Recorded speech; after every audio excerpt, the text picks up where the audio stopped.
Am I in the air? Do I have everybody's attention now? Do I have everybody's attention now? John, I got you. John, do I have everybody's Sunday attention night. now? You put them cameras on me, then you must be willing to get that heart touch. This a must-see feeling. The news ain't good, then it must be villain. So I say a tag grounded, I don't trust these ceilings. Spread across your nose, and I'm on your ear. Highest necks on the cloud. Hammer in the air, Sunday nights, prime time. I flex mine better, Voltron transform to DX Don.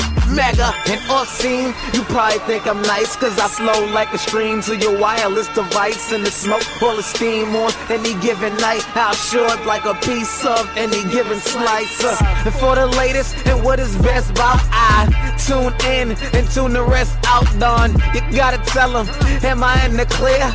Is this thing on? Am I on the air? On the air?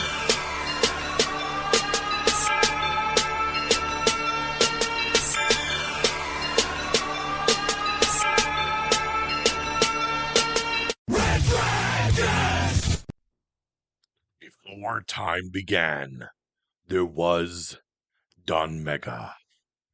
He had a podcast named Am I on the Air? And you came weekly to get caught up with all the latest and the greatest when it came to entertainment news in television, movies, and reviews. Ladies and gentlemen, here is that man.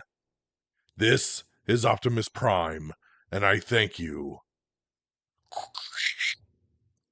What is going down, everybody? You know we got to get silly from time to time. That's how we just keep things lively and up and running around here.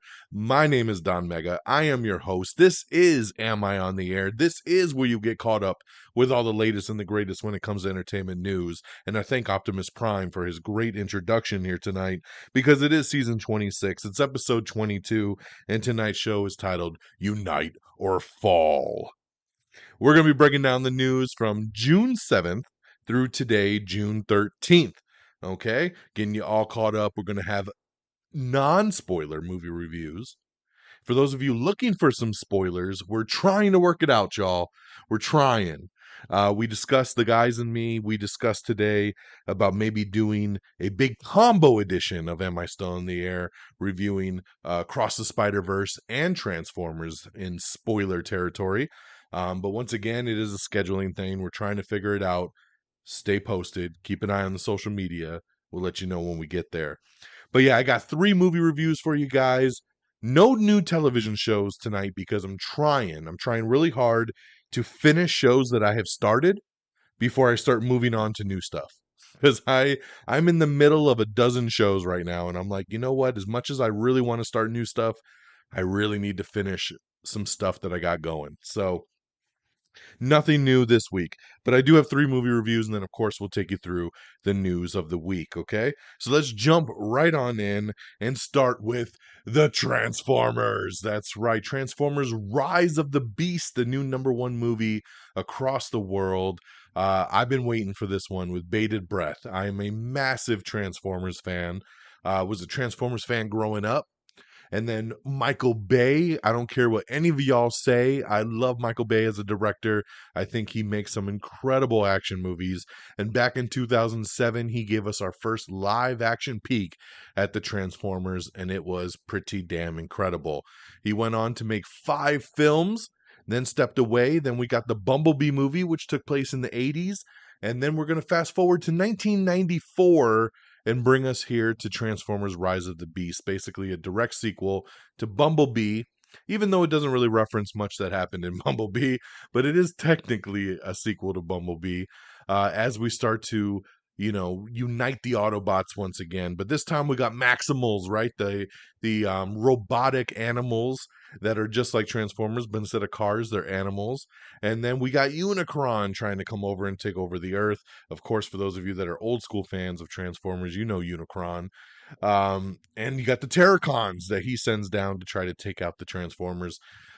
This one here, from the human side, has Anthony Ramos coming in playing Noah Diaz, and he was excellent, man. Noah is a great character. Anthony Ramos, an awesome actor. You got Dominique Fishback coming in here playing a character.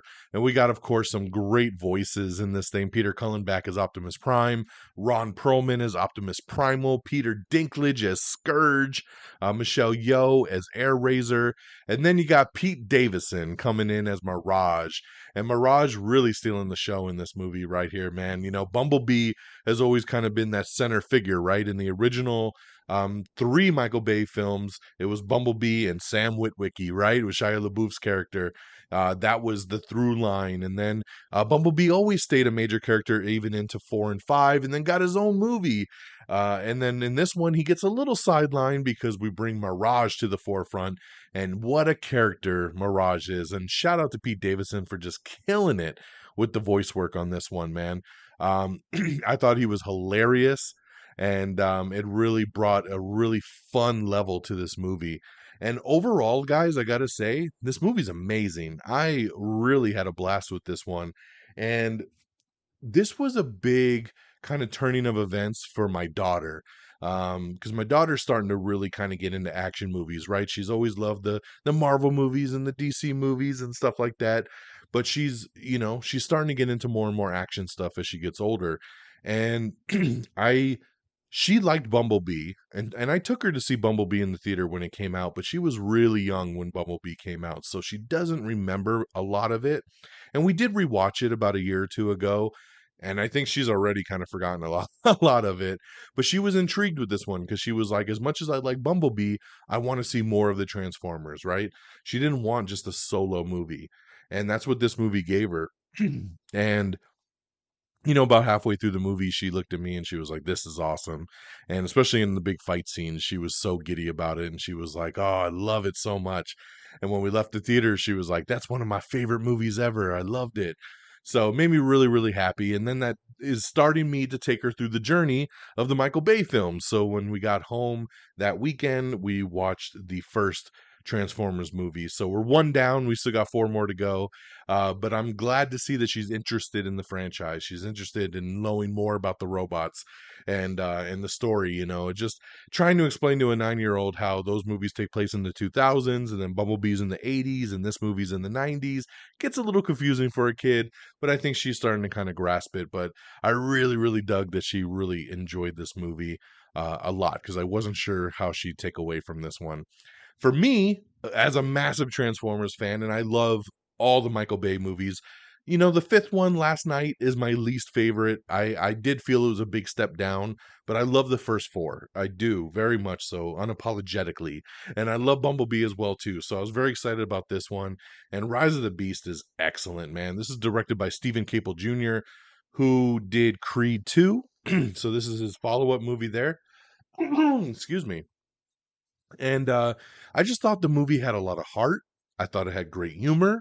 The action is incredible. It really has everything you want in this movie. The action scenes are outstanding. You can really see what's going on. You know what characters what. They all have different unique skills, voices. I loved everything, man. The Maximals are fantastic. Optimus, it's cool to see his journey from, where he is in other movies to where he's at in this one, and kind of the start of his evolution. Bumblebee, of course, but like I said, Mirage just killing it. And you like the humans in this movie. You really do. And that's always been kind of a downplay in some of the other movies for some of the other people. So at the end of the day, man, I just had a blast with this one, and that's what I go to the theater for. So I give Transformers Rise of the Beast 5 out of 5. Big time. If you're a Transformers fan, I don't see you walking out of this one feeling disappointed.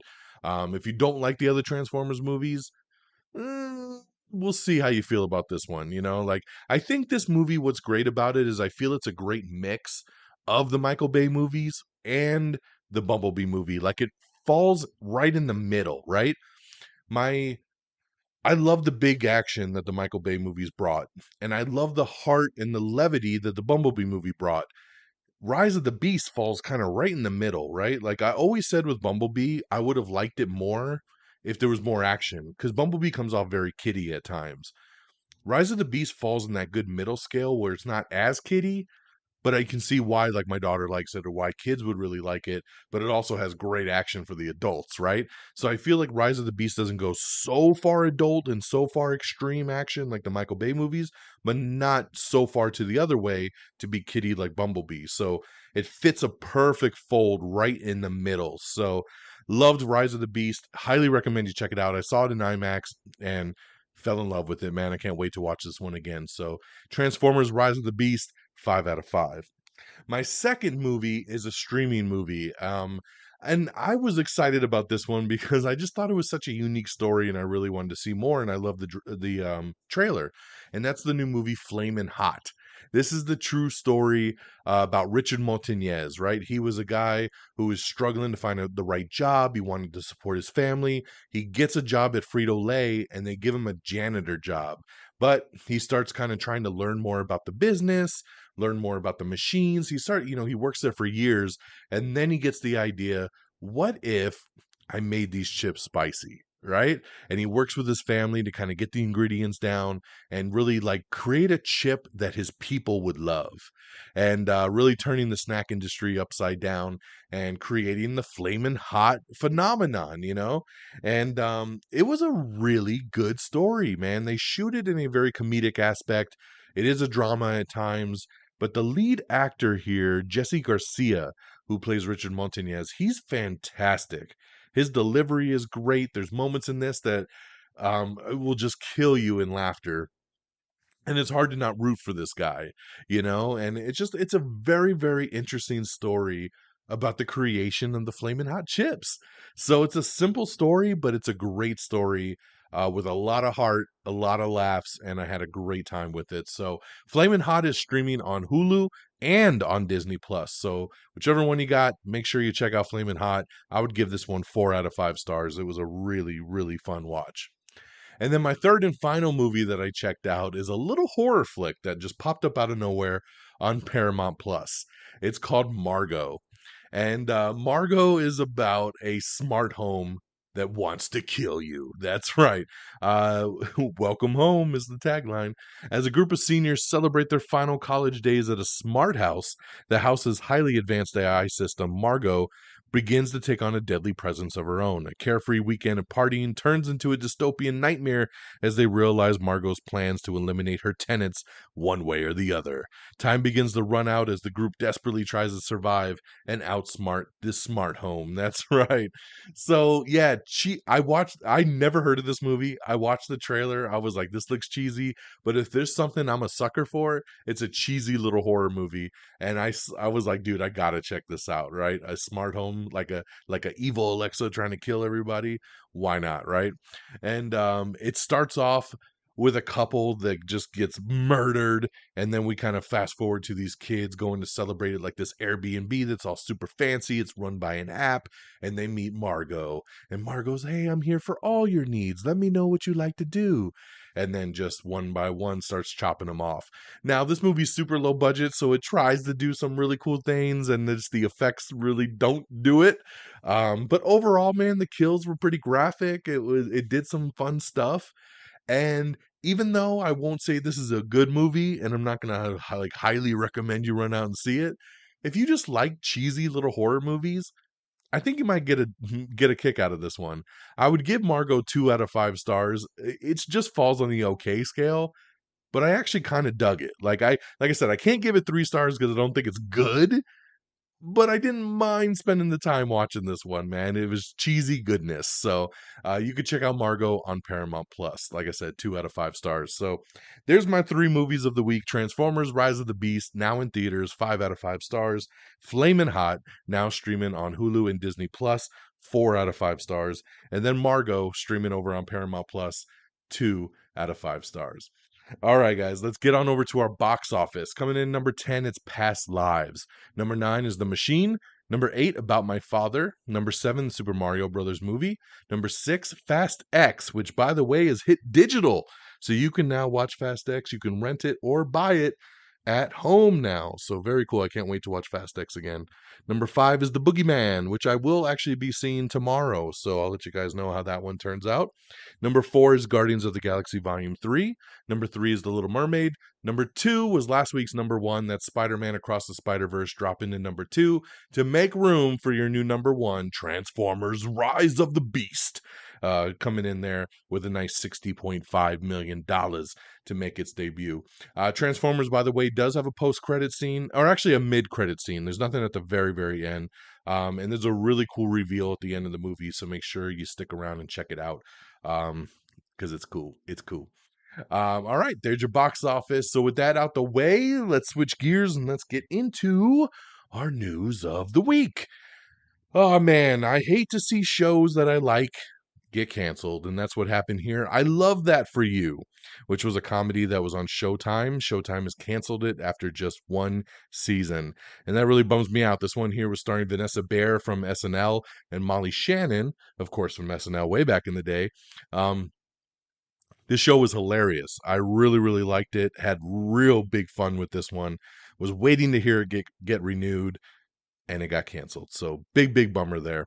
If you've been waiting to see Avatar: The Way of Water, you can now stream it. It is now streaming not only on Disney Plus like you would expect, but it's also streaming on Max. So you can watch it on either or right now.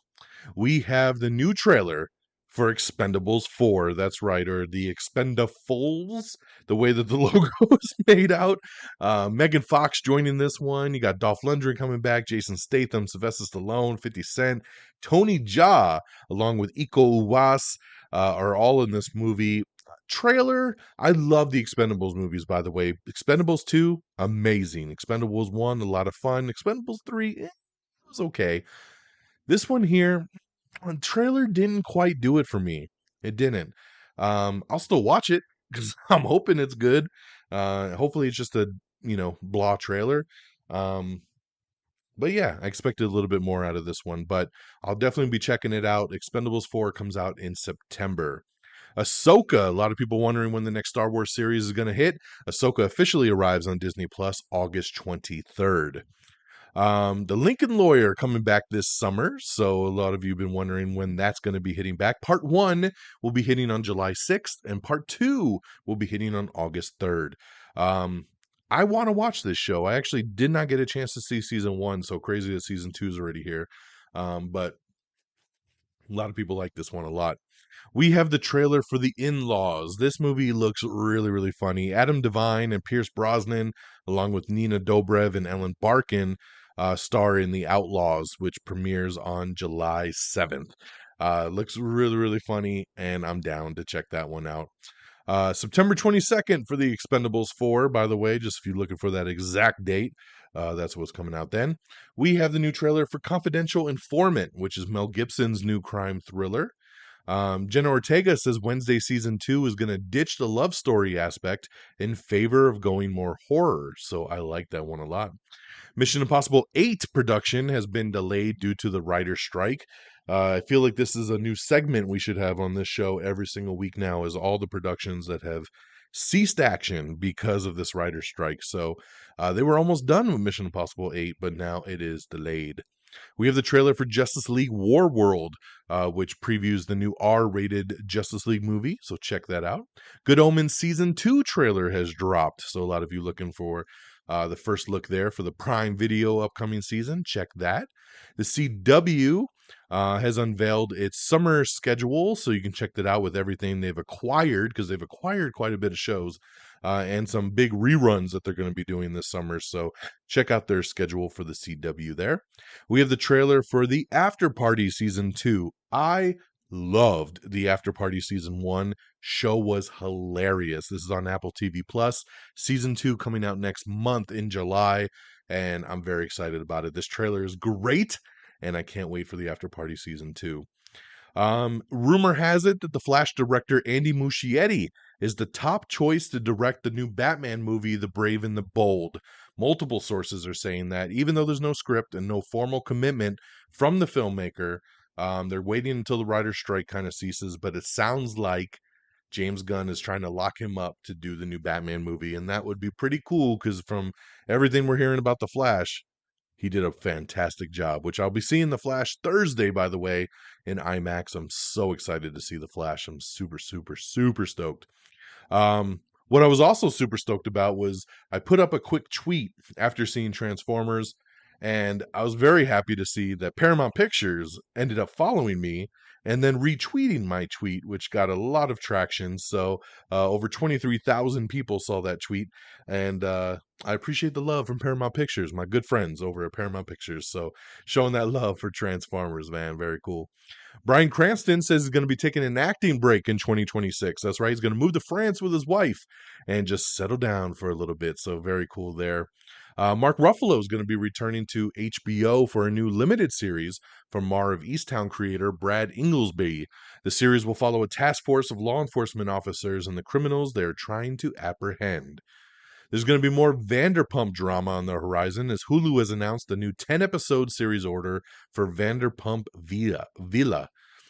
The Milli Vanilli documentary is coming to light there, and it's going to be called oh man, what did they call this one? I don't. You know what? I don't have the name written down in front of me. Sorry, but there is a Milli Vanilli documentary coming out that I hear really, really good things about. So I'm looking forward to it, man. I was a sucker for Milli Vanilli back in the day, so looking forward to seeing some more about it. Zoe Saldana, along with Nicole Kidman and Morgan Freeman, are set to lead a new spy thriller from Yellowstone creator Taylor Sheridan. It's going to be called Special Ops Lioness, and we have the first trailer for it, and it's going to be hitting Paramount Plus in July. We also have the first trailer for the first full trailer for The Witcher season 3. That's right, Henry Cavill is in this one. It's season 4 when he goes away, so this is his goodbye season. So The Witcher season 3 will premiere on June 29th over on Netflix. What We Do in the Shadows Season 5 is going to be coming soon over on FX. Spider-Man 2 special editions and pre-order are coming soon. This is the video game for the PS5, which looks incredible. We have an article up talking about possible Superman legacy casting, who's testing for Clark and Lois. I'm going to leave this article here just for you to make up your own mind if you want to read it or not. I don't want to spoil anything for who might be or who might not be. I don't even know how true it is because it's all rumors until James Gunn confirms. So check that out if you're interested. We have the trailer for To Death Do Us Part, which is a new horror revenge movie. Indiana Jones 5 box office projections are down from the Kingdom of the Crystal Skull. Uh-oh. If it's not projecting to even do as much as 2008's Kingdom of the Crystal Skull, that is a bad look for Indiana Jones. We have the trailer for Warrior Season 3, which is going to be hitting Max on June 29th. Felicity Jones is set to star in and produce a scripted Formula One drama series called One. We're being told that the Spider-Man Beyond the Spider-Verse, which is the one that comes out next year, will conclude the Miles Morales story. So the trilogy will be wrapped on that one. Catherine Bigelow begins filming her new project, and it'll be her first since 2017's Detroit. No title for her new movie, but glad to see her back behind the camera. We have the trailer for Poor Things, which looks like an SNL sketch. I'm sorry, this trailer sucks. It's Emma Stone's new movie that is like a Frankenstein experiment with William Dafoe, Mark Ruffalo. It literally, I'm telling you guys, I watched the trailer and I was like, this looks like a bad SNL sketch. It looks so horrible. I don't know what they were going for, but it looks bad. Reacher star Alan Ritchson, along with Adam Shankman, are going to be teaming for Amazon's The Man with the Bag. We have all your nominations for the 2023 BET Awards. The CW is given an early renewal to the drama Sullivan's Crossing. An animated Bewitched kids show is coming soon, along with a kids version of Wheel of Fortune. These are in the works over at Sony as they're trying to lure more kids to watch.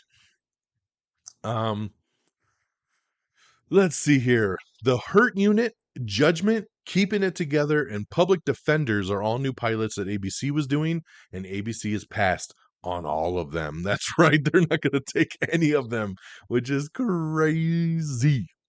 A lot of people were bitching about sound mixing for Across the Spider-Verse, so it sounds like Sony has fixed it, and they have sent new versions of the movie to movie theaters, fixing those mixing sound issues. So there you go there. Grand Crew has been canceled over at NBC. and so has Young Rock. I'm super pissed about Young Rock. 3 seasons. Love this show. Love the humor. Love the vibe, the family vibe. Seeing the Rock story as a kid. Loved Young Rock. So very, very bummed to see that that's been canceled over there at NBC. Damn you, NBC. NBC has, though, ordered a new hospital mockumentary called St. Denis Medical, which is from the Superstar creator, Justin Spitzer. So I'll be checking this one out. That looks like it could be pretty funny. The Chosen, which is the biblical epic series, is going to air on the CW starting in July. Creed 3 is now streaming on Prime Video, if you've been looking to watch that one. A new Leprechaun movie is in the works over at Lionsgate. So, yes, we're going back to that well, man. Oh, Leprechaun. Ted Lasso spinoff series is being teased by Nick Mohammed, so still no official word on season 4, but yes, they're teasing maybe some spinoffs or spin-offs. We'll have to wait and see. Madam Web producer confirms that the new Marvel movie is not an action piece, but more like a thriller, so that's very interesting there from Madam Web. Hugh Grant is in talks to star in A24's next horror movie, Heretic. Vin Diesel has set the Fast X Part 2 release date, which is going to be April 2nd of 2025. That's right. So we knew it was going to be 2025. We just didn't know when. April 2nd, I think, is a really good date to get that kickoff in the summer. And remember, the Rock's Hobbs movie, which is supposed to take place between Fast X Part 1 and Part 2, is supposedly coming out next summer in 2024. So it gives them time to get that together. So there you go on that. He also praised Jason Momoa because there was a lot of bunk articles that came out saying Vin Diesel's mad at Jason Momoa for the way he acted in the movie, which I completely shot down and said that was bullshit. And that's what Vin Diesel said. He was like, dude, he's the producer on these movies. He wanted he wanted his character to stand out. He wanted people to talk about the movie, and he's happy for Jason Momoa and can't wait to work with him again. So I knew it was bullshit. I knew it. Secret Invasion director describes the upcoming MCU series as a 6-hour movie, which gets me super excited. DreamWorks' new Fright Crew has been announced. It's going to be streaming on Hulu and Peacock, which is very interesting there. It's a new animated horror series from DreamWorks Animation. The Ocean's 11 prequel starring Margot Robbie and Ryan Gosling starts filming later this month. Mark Ruffalo is joining HBO's new Task Force project. The Legend of Zelda movie is supposedly the next big one coming from Universal Illumination after the success of Super Mario. Obviously, they'd want to move to Legend of Zelda, right? Why not? Ryan Reynolds is going to be teaming with Kenneth Branagh for a new action adventure called Mayday. So Ryan Reynolds always keeping busy. We got your Tony Award winner list, so check that out if you're interested. Walker Independence fails to find a new home after its CW cancellation, so that's officially done. Congratulations to Superman and Lois, which has been renewed. A lot of things getting canceled at the CW, but they decided to pick it up for one more season, and they're going to do a shortened 10-episode season for season 4 over on the CW. So congratulations there to Superman and Lois.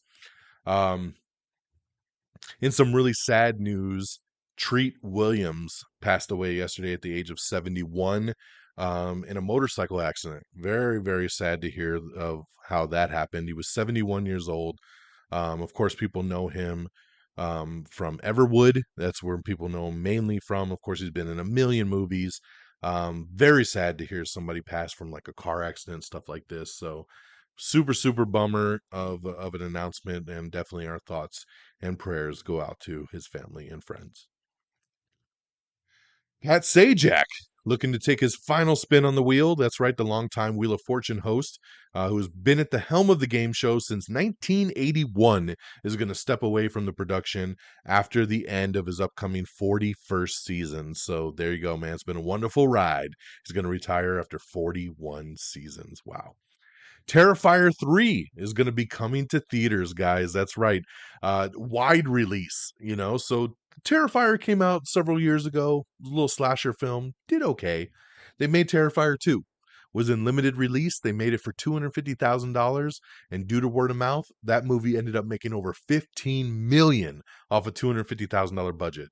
And that was in limited release. So Terrifier 3 has been greenlit. The original director is coming back to do it, and they have secured a wide theatrical release for this one. And congratulations, man, because this is a very much old school, gory ass horror thriller, and I love that it's going to get a wide release. So keep it gory, guys. Terrifier 3 coming soon. It's supposed to hit in 2024. We have the trailer for Carl's Date, which is Pixar's Up sequel short film that they're going to be doing. It's going to play before Elemental in theaters. We have the trailer for the new Avatar video game, Frontiers of Pandora, which looks awesome, so check that out. We have the trailer for The Horror of Dolores Roach, which is Amazon's new take on Sweeney Todd. That's right. It's an upcoming dark comedy thriller. I actually kind of dug the trailer. I might be checking this one out here. We have the trailer for Winning Time Season 2 coming to HBO and Max. We have the new Paw Patrol trailer, so check that one out there. Venom 3, aiming for an October 2024 release date, so I like the sound of that. Sophie Thatcher has joined the new sci-fi thriller from the Barbarian team called Companion. The Daredevil Born Again TV show has also been shut down again in New York. That's right. Production on the highly anticipated Marvel series has shut down once again due to the writer's strike, so very unfortunate there. All American Homecoming has been renewed for season 3 over at the CW. And a show that we could have known it was getting canceled the moment we saw the trailer, Gotham Knights. That's right, Gotham Knights has been canceled at the CW, man. They will not be fighting their way to a season 2. We knew the second we saw that trailer, we were like, what a piece of shit. How did this thing ever get greenlit? It definitely wasn't coming back for a season 2, so that one is done. We got an interview, well, not really an interview, but some words up from Ezra Miller at the Flash premiere. It's the first time we've heard him speak out during all this promotional stuff for the Flash, so definitely hear what he had to say there. He definitely had some really good grace on the red carpet and spoke very highly of his cast and crew and director, and it was pretty cool to hear him speak. Let's see here. We got an interview up with director Stephen Cable Jr. talking about Transformers, talking about Haley Steinfeld, maybe what happened there with Bumblebee, test screenings, and that ending I told you to check out. So make sure you check out the article there to find out more. Roku has landed a new Chelsea Peretti comedy called The First Time Female Director. Miles Morales has a panic attack in his upcoming Sony Spider-Verse short. That's right. We have another little Spider-Verse short. We don't know when it's going to hit outside to anybody. It's called The Spider Within, a Spider-Verse story. They aired it at a animation festival and got really good praise. But Sony has not released how anybody else can see it. I'm guessing it'll be a digital short when it hits home video. But that's just my guess because there's been nothing else official at this point. Pixar and Disney are bracing for box office disappointment with Elemental. That's only targeting a $35 million debut, which is a big, big letdown there for Pixar. The Flash is targeting a $70 million opening, which might be disappointing news for Warner Brothers as well, as the movie has cost over $200 million to make. So, needs a little more than 70 mil.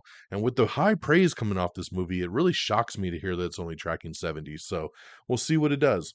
We have the new trailer for Elio, which is Pixar's next movie, which has aliens abduct a child who pretends to be Earth's leader. So check that out if you're interested. All right, guys. So here's some news here. Disney announced a big change up of their slate today. Through the next several years. And I mean, they're mad shaking up this calendar. So follow along with me as we try to make sense of this thing, right? So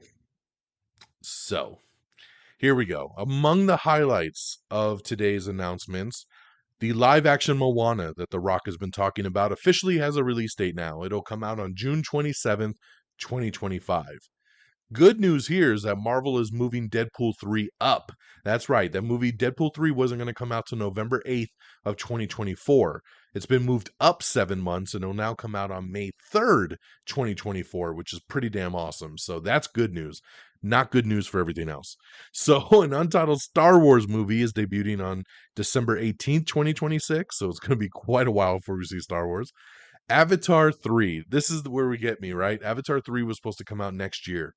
Avatar 3 has shifted a year, of course. So Avatar 3 will now come out December 19, 2025. Avatar 4 will come out December 21st, 2029. And get this, Avatar 5, December 19th, 2031. I'm literally talking about a movie coming out in 2031. And based on this timeline, that means the final Avatar movie, Avatar 5, will come out 22 years after the original film that came out in 2009. Insane, man. I was really hoping this damn movie wouldn't get pushed back because Avatar 2 was pushed back for like a decade. And then they filmed Avatar 3 back to back. So I'm just like, why does it need to get delayed another year? Of course, they say because the effects are so detailed and there's so much going on that they could take the extra year to polish it up and make it look all nice and pretty. So whatever, I guess I can wait another year, but that's fucking nuts, dude. 2025, 2029, and 2031. All right, other changes include a massive Marvel reshuffling. Captain America Brave New World is moving from its May 3rd, 2024 date to July 26th, 2024. So not too bad. But that in turn is delaying Thunderbolts because Thunderbolts was supposed to come out in July. Now it's going to come out December 20th, 2024. Blade has been pushed to February 14th, 2025, and Fantastic Four to May 2nd, 2025. You know, was originally on that May 2nd, 2025 date, Avengers Kang Dynasty, which is now being pushed back an entire year as well. So going from May 2nd, 2025 to May 1st, 2026. God damn, we're not getting another Avengers movie to 2026. I mean, I hope to stay alive for all of this, man. It's taken place of Avengers Secret Wars, which of course has now been bumped as well, jumping another year there. So Avengers Secret Wars jumping from May 1st, 2026 to May 7th, 2027. Please, Lord, don't let me die before 2031 so I can see all the Avatar movies and Marvel movies. Jesus. With the addition of a Star Wars film in December 26, it means that 2 movies will be set in a galaxy far, far away that will be released in that year. A separate Star Wars movie has been pushed from December 19, 2025 to May 22nd, 2026. Another Star Wars film set for December 17, 2027. Disney has not clarified what movies are what. Elsewhere, the new Alien movie that they're producing by Ridley Scott and directed by Fede Alvarez will open in theaters on August 16th, 2024. Production delays are ongoing as the WGA strike is part of the reason of the total overhaul plan. Disney recently paused filming on Blade and Thunderbolts, which led to a ripple effect on the rest of the interconnected Marvel Cinematic Universe. In regards to Avatar, the space between the sequels will allow the post-production and visual effects departments to continue expanding development and refining the different ecosystems across the vast world of Pandora. We were told each Avatar film is an exciting but epic undertaking that takes time to bring to the quality level we as filmmakers strive for and audiences have come to expect. That's what producer John Lando wrote. The team is hard at work, and we can't wait to bring audiences back to Pandora in December of 2025. Woo! That was a lot.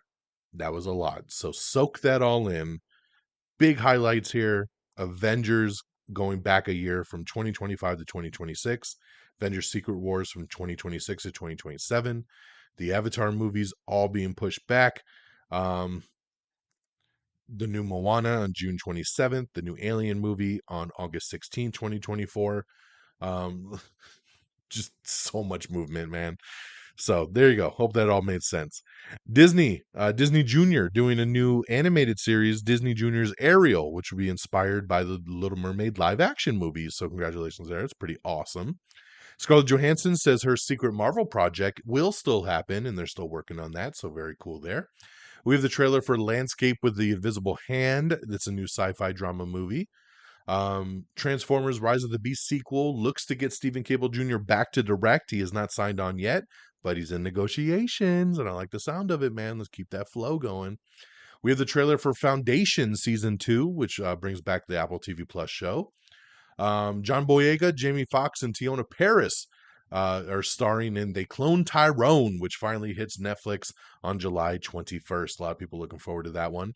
Zazie Beetz confirms that she is not coming back for Deadpool 3. No reason why, just that she's not going to be in it. So just so you know there. Idris Elba, Adam Devine, Catherine Hahn are all set to lead a new voice cast for an R-rated animated comedy called Fixed.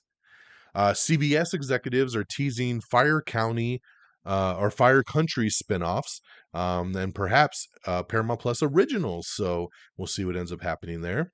The CW show The Professionals is seeking a new home as CW has passed on season 2. Tough as Nails season 5 is joining CBS's summer schedule. Netflix has renewed the Korean hit series Physical 100 for a season 2. Stephen Colbert has extended his late show tenure over at CBS. Sarah Polley is in talks to direct the live-action Bambi movie. FX's new Emma Corrin murder mystery is coming soon. The limited series, formerly called Retreat, is now called A Murder at the End of the World. It will stream on Hulu, and they're comparing it to Knives Out, which I find very interesting. So, and on that note, that is our show, my friends. Look at us kicking it right around that 40-minute mark once again. I am so damn good. Thank you so much, everybody, for listening, for tuning in, and getting caught up with me on all the latest and greatest when it came to entertainment news. I hope you've enjoyed the show. Spread it, share it. That's the best free thing you can do for me, is tell other people that like this stuff to, hey, if you listen to podcasts, check out Am I on the Air? AmIOnTheAir.com is our official webpage. Make sure you bookmark that one there. Make sure you subscribe to the podcast. Subscribing makes a big deal. Subscribe on Apple Podcasts or Spotify, iHeartRadio, Spreaker, Stitcher, TuneIn, Google Podcast, Amazon Music, Pandora. We're on everything. Make sure you subscribe. Subscribe to all of it if you listen to it there. Give us a thumbs up, 5-star review, whatever you could do. Help us out. Follow us on Twitter at Am I on the Air? You can follow me on Twitter at DXDonMega. Make sure you like us on Facebook, facebook.com/Am I on the Air. Give us a follow on TikTok, Instagram, YouTube, all simply at Am I on the Air, man. And remember, on TikTok and Instagram, we do 60-second quick thought movie reviews. So make sure you check those out. And then, of course, a shout out to our great affiliates at Red Dragons Radio and the Pop Culture Pros. So make sure you follow on Twitter at Red Dragons Radio. It's reddragonsradio.com. And the Pop Culture Pros, follow on Twitter at popculture_pros. And thank you to both sites for always streaming Am I on the Air on demand. That'll do it for me here on this Tuesday, June the 13th. I hope you all have an amazing week. Like I said, I'm going to be checking out The Boogeyman tomorrow. I'll be seeing The Flash on Thursday. So busy, busy, busy. And we'll be talking about it all. And then keep posted if we can get that Am I Still in the Air together. Talk about some Across the Spider-Verse and Transformers with the guys would be great. So stay tuned for hopefully that. And have an amazing week. Take care of yourselves and each other. And until next time, y'all. Peace. Bye, everybody. Thank you for listening. Red Dragons! Red Dragons!